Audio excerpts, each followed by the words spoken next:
If you're not using social media to sell your books, you're doing something wrong and you are leaving money on the table. Just for reference, I'm Kate, and I am not only a six-figure author myself, but I've helped thousands of other authors go full-time in their author business. So let's talk about social media, especially the dreaded TikTok. First of all, I want to say, social media can be difficult, it can be complicated, but I'm here today to make it a lot easier for you, especially as an author. Because let's be real, all you want to do is write your books, spend time with your family. Maybe if you're anything like me, you want to sit and design beautiful covers if you do all of your own stuff, but you don't actually have to spend all day on social media like a lot of people try to tell you. You don't constantly have to be creating new graphics. You don't have to come up with funny skits. You definitely don't have to sing and dance. You don't even have to show your face on social media if you don't want to. The first thing I'm going to say is that Reels and Shorts are the best way to sell your book on social media, whether that's TikTok, Instagram, YouTube, Facebook, whatever it is. Those short form videos are going to be the best way to sell your book, but again, you don't have to show your face, you don't have to have your voice in the video. The second thing is that a lot of people feel like you need to make these beautiful graphics and animations or have book trailers, but really those don't do much when it comes to selling books. You are actually going to make more money from your books when you create ads that don't look like ads. And when I say ads, I don't mean marketing that you spend a lot of money on. I mean just something that is there for the purpose of selling your book. This can be organic social media posts or paid ads, but if it doesn't look like an ad, it's more likely to sell your book. Now, the exact strategy that I use to sell my books, I write romance, mainly billionaire romance, but I also have a large backlist of paranormal romance, is that I post slideshow content on TikTok, which basically means I have still images that people can swipe through at their own pace, and those contain scenes from my book. But if you don't know what to post and what types of scenes to pull, these scenes can actually be wasting you a lot of time and money. If you aren't wanting to do the slideshows though, you can do page flip videos, book aesthetic videos like this one right here. There's all sorts of content you can make, but the big thing is getting people emotionally invested in your characters. And of course you might be wondering, how in the world am I going to get people emotionally invested in characters in one social media post? So the first thing you're going to do is pull a scene that is based off of the emotion of the characters. A lot of people think you need to be posting spicy scenes from your book, but this can actually get you banned on a lot of social media platforms, especially TikTok. Instead, you want to use scenes that are based off of emotions, especially loneliness, rejection, and insecurity, and this is the exact type of content that I use to share my books that made me $3,000 from a brand new book with a brand new pen name in 1 month, the month it released. And this was with one TikTok account. I wasn't posting on a dozen TikTok accounts with this book at the time. Now, some examples of those scenes for my billionaire romance and impressive proposal would be the scene where they're supposed to go on a date and she absolutely ghosts the guy and he's trying to find her. He goes to her house, her parents' house, because this is right after she graduated college. So he goes to her parents' house to see why she's not talking to him. He's really worried. Her dad answers the door and says,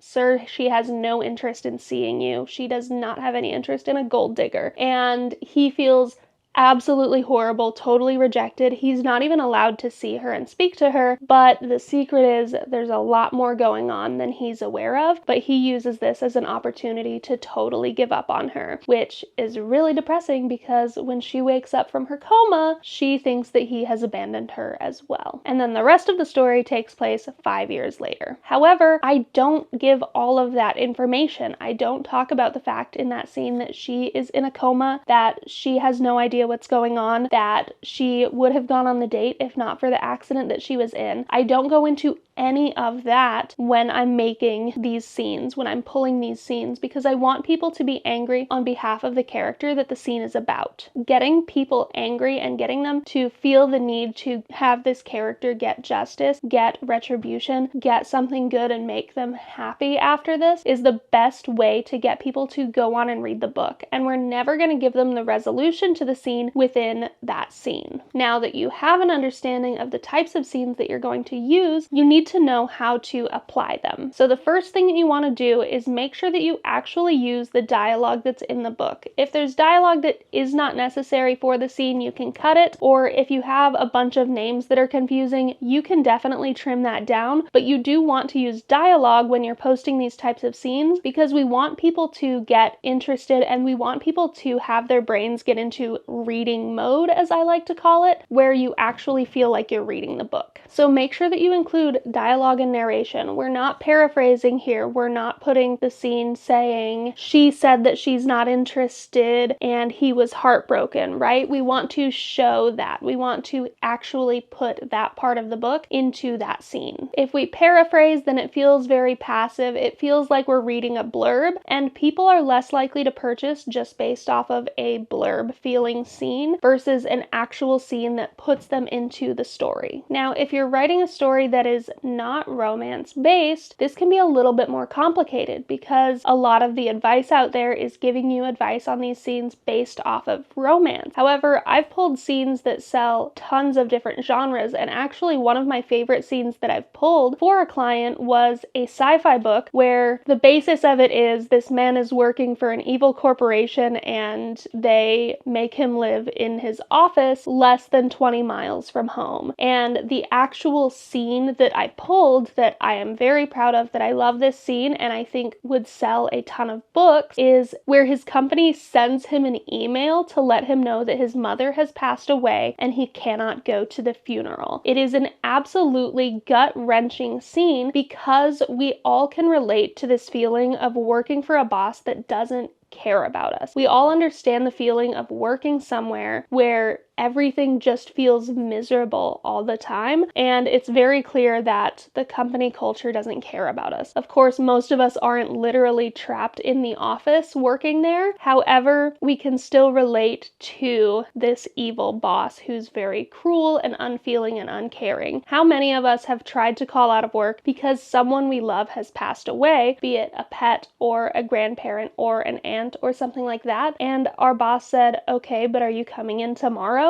Like, they don't actually care about the feelings that we're feeling, they care about their bottom line. And the reason this scene works is because it's relatable. With paranormal romance or romantasy, we don't need to have experienced being a secret lost dragon princess who is finding out for the first time that she's a dragon with magical powers. We don't have to relate to that part to relate to the fact that this man is standing in front of her and she has caught feelings for him even though he's super grumpy. She has still caught feelings and now he's rejecting her and telling her he doesn't want to be with her. We can relate to that. We can relate to wanting someone who doesn't want us back. We don't have to understand the feeling of being a lost dragon princess to understand the feeling of rejection and loneliness. So then what I do with these scenes is, for TikTok specifically, I do these slideshows where readers can slide through at their own pace, and I do 25 to 35 slides because it's more likely to go viral if people are going through most of the slides. Side note, when you look at your TikTok analytics, it's going to show that most people don't go past slide 1 or 2. I really don't like TikTok's analytics feature when it comes to slideshows because it's really not showing the whole picture. It's not showing how many people do slide through to slide 25. It's just showing the majority of people stay on slide 1, and that's because the majority of people on TikTok are just doing this all the time. They're not pausing for anything. And so that's going to skew the data, and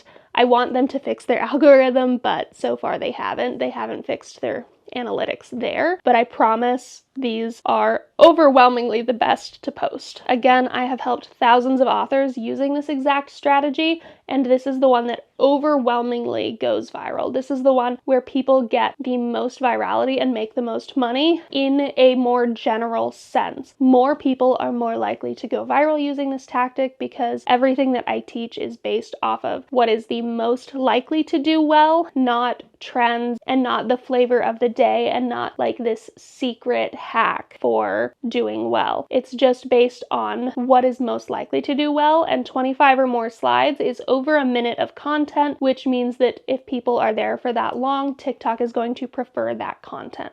You might be wondering, how in the world do I split this into 25 to 35 slides? If you can fit a paragraph on a page or 2 sentences on a page, that's a lot of sentences to put, but here's the secret. I don't put 2 sentences on a page. I never put more than 1 sentence on a page, and in fact, when we have long compound sentences, I actually split them up into 2 pages. My pages are almost never more than 15 words. In fact, they're almost never more than 10 words, except for my first slide when I'm giving context needed to understand the scene, when I'm giving the conflict in the character archetype to get people to go to slide 2 and get them to read the scene. Most of my slides are less than 10 words. So when you think of it that way and put each piece of dialogue on its own separate page and the dialogue separate from the action, you're going to have a much easier time splitting it up. However, I do use a slightly different strategy when it comes to Instagram Reels, YouTube Shorts, Facebook Reels, etc., because they don't have that go through at your own pace like TikTok has. So for those social medias, what I do is I create an aesthetic video of the book, whether that is a page flip video or just the book pictured beautifully next to a candle and like an actual video recording of that so you can see the movement of the candle. And then I actually only use 3 to 5 slides worth of content, and I condense that scene down into the most hard-hitting emotional gut punch that I can, because that is still going to be what sells the book. And I do still use dialogue, and I do still use this conflict and character archetype for my very beginning, because I still want people to get the psychological effect of doing all that. If you want to learn more how to do this in detail, check out my author courses below. You can actually get all of my courses in a bundle and save $280 versus getting all of the courses separately. These courses have helped over 2,000 authors become full-time authors, so make sure to check it out. Now that I've talked about pulling these scenes, you might be wondering, how the hell am I going to pull hundreds of different scenes so that I always have new content? Well, there's the good news. You're not going to. I only use about 10 scenes to promote my book, and I post those scenes identically over and over and over again. I don't change the text in them. I change the background images and I change the audio. I do not change the scene itself, because the fact of the matter is the same scene that gets 100 or 200 views one day can get 10,000 views the next. So I test these scenes and I run them over and over and over again by scheduling them with an app like Vista Social. That way I don't have to create new content all of the time. I can batch create all of my content in Canva and then schedule it on something like Vista Social, and this saves me an immense amount of time and an immense amount of money, because let's be real, time is money, and if I'm trying to sit and do this for 8 hours a day or even an hour a day creating all of this new content and trying to be original, I'm wasting a ton of time that I could spend writing new books, and the more books I have out, the more money I make. And that is especially true when it comes to a series. I can promote the entire series by promoting book 1 in the series because of what is known as read-through. People are more likely to read book 2 if they've read book 1, even if the books are standalones within a series. So if my books are my Billionaire series, where book 1 is about these 2 characters and book 2 is about these other 2 characters, you're still more likely to get read-through if people read book 1. So even if you only promote book 1 in the series, people are more likely to read book 2 and you are going to make more money. This is going to compound into higher earnings, higher income. So all I do is I get my background images or videos either through stock images, or I will record video of my book in some way, shape, or form for those aesthetic videos, and I'm just going to batch create all of my content in Canva and then batch upload it in Vista Social. This does take me about 8 hours, but it's 8 hours a month in 1 or 2 sittings, not, several hours a week trying to figure out my marketing strategy. Something important you do need to understand about marketing through social media is that before you start posting, you need to optimize your profiles. This might sound extremely complex and technical, but all it means is that before you start posting on a profile, you need to start behaving like a human being. So this can mean watching book talk content on that profile with if you're on TikTok, or this can just mean acting like a person, watching things you're interested in, scrolling through, commenting on things, sharing videos with your friends, or even just using the copy link function to behave as though you're sharing the video. And honestly, if you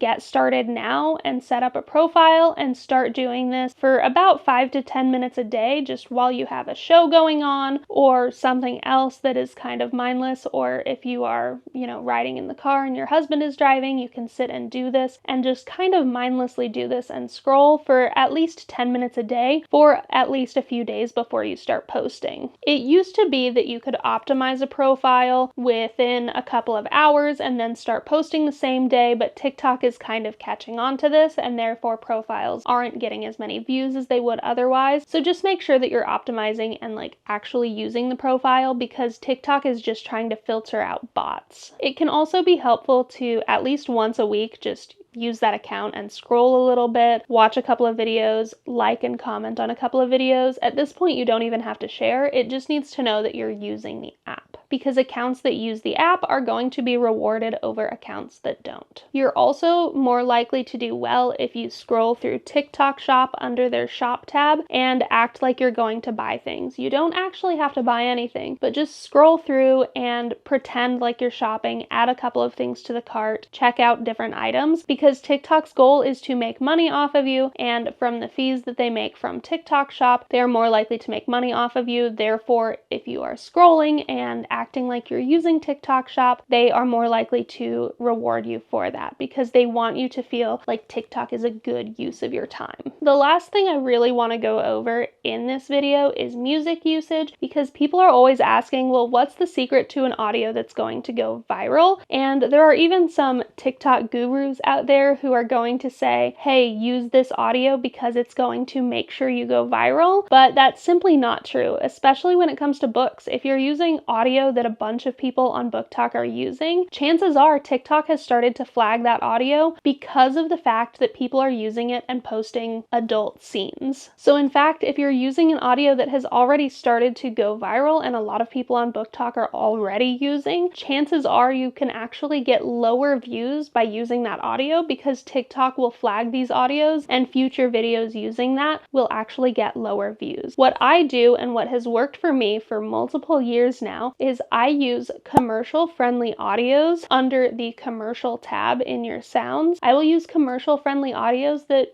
fit the vibe of the scene. This is because, one, they are less likely to be TikTok and specifically BookTok viral. The second is that if a video is doing really well, I can then use the promote feature, put a little bit of money into it, and spark some more life into that content. This can help not just that video go more viral than it already has, but it can help your other content go viral. So I like using these commercial audios because I know that I will be able to promote that if it does go viral, and I'll start to see more sales on my books when I use that promote feature. However, if I'm using a TikTok viral audio, chances are that is not a commercial friendly audio, and a lot of times it'll have copyrighted music in it that you can't actually use to promote your content. You're probably not going to get sued over it, but you are also less likely to be able to promote it if you want to in the future. And even if you're thinking right now, I'm never going to promote anything, then later on down the line, you might say, well, this video got 10,000 views. I wonder if I put $20 into it, if I can get it up to 20,000 views, or if it'll go viral after that promotion, because that's what I see most frequently. When people use that promote feature, they are more likely to go viral after the promotion ends. And if you only promote videos